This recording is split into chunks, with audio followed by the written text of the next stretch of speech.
Pri určovaní definičného oboru funkcie chceme zistiť, pre ktoré hodnoty premennej x má daný predpis funkcie zmysel.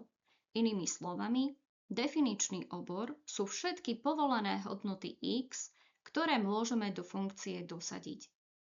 Prvý príklad, ktorý tu máme, je funkcia f, ktorá je daná predpisom y sa rovná x. A my sa pýtame, či máme nejakú podmienku pre to x, máme tam nejaké obmedzenie, nejaké číslo nemôžeme dosadiť za x.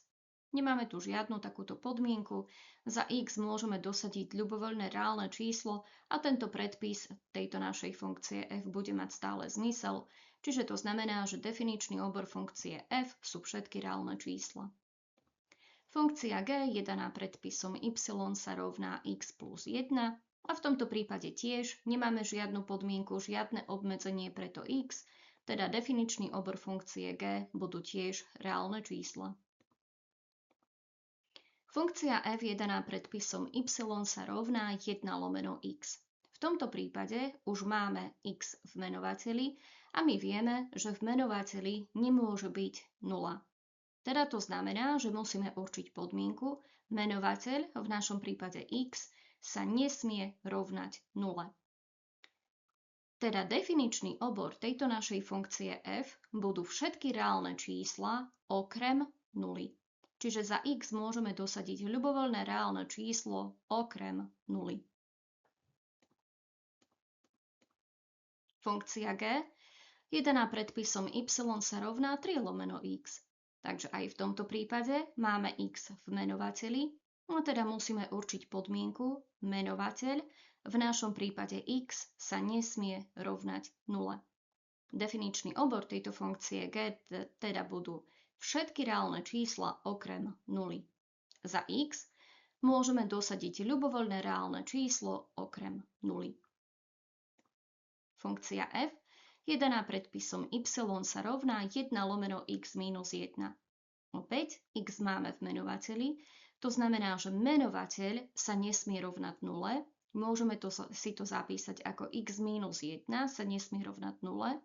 Teda z toho x sa nesmie rovnať 1.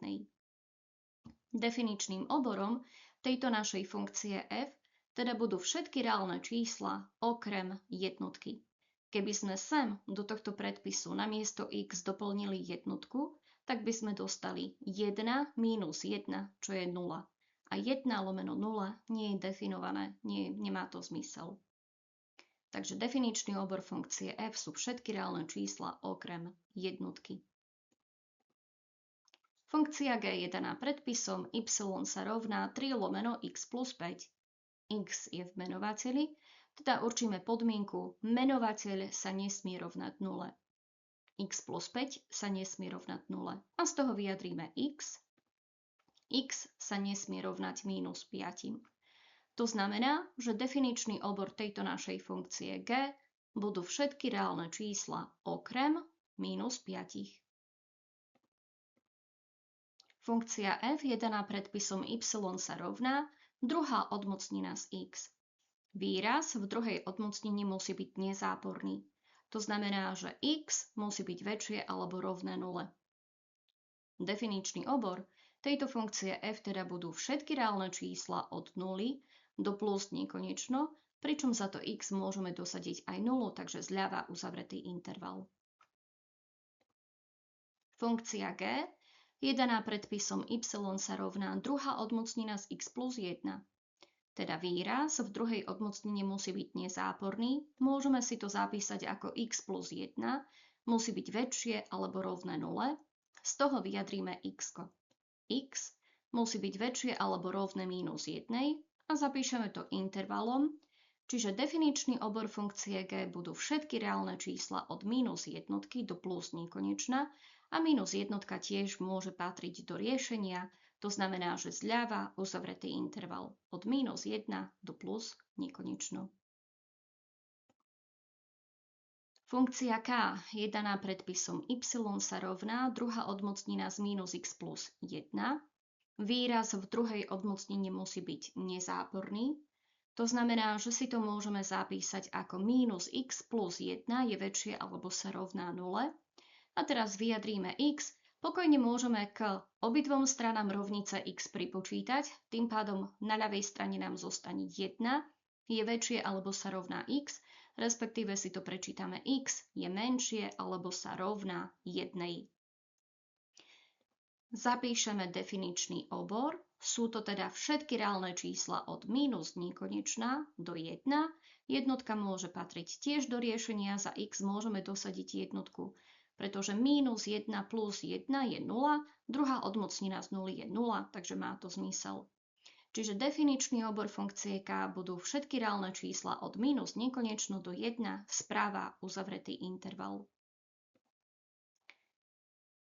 Funkcia L je daná predpisom y sa rovná, druhá odmocnina z minus x plus 3, výraz v druhej odmocnine musí byť nezáporný, čiže môžeme písať minus x plus 3 je väčšie alebo sa rovná 0, vyjadríme si x, čiže ja som pripočítala k obidvom stranám rovnice plus x, 3 je väčšie alebo sa rovná x, respektíve x je menšie alebo sa rovná 3.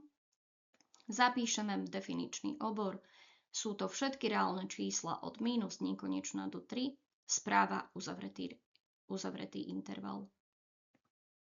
Funkcia f je daná predpisom y sa rovná 1 lomeno druhá odmocnina z x.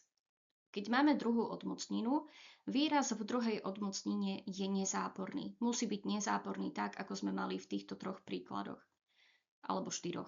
Ale navyše, keďže tento výraz sa nachádza v menovateli, my vieme, že v menovateli 0 byť nemôže, čiže tým pádom môžeme písať podmienku x nie, že je nezáporné, ale musí byť kladné. X musí byť väčšie ako 0. Definičný obor tejto našej funkcie f budú teda všetky reálne čísla od 0 do plus nekonečno otvorený interval.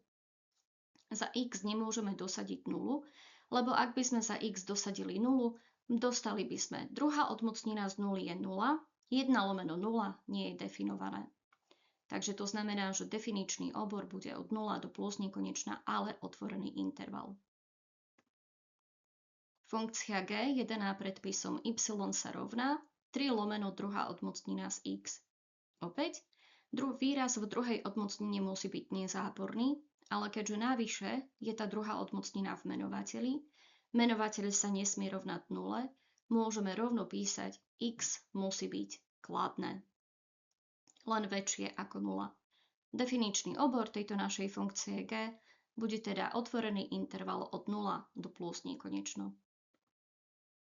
Funkcia f je daná predpisom y sa rovná 1 lomeno druhá odmocnina z x plus 13, výraz v druhej odmocnine musí byť nezáporný, ale navyše je v menovateli 0 byť nemôže, takže stačí nám určiť podmienku x plus 13 je väčšie ako 0, z toho vyjadríme x je väčšie ako minus 13 a zapíšeme definičný obor.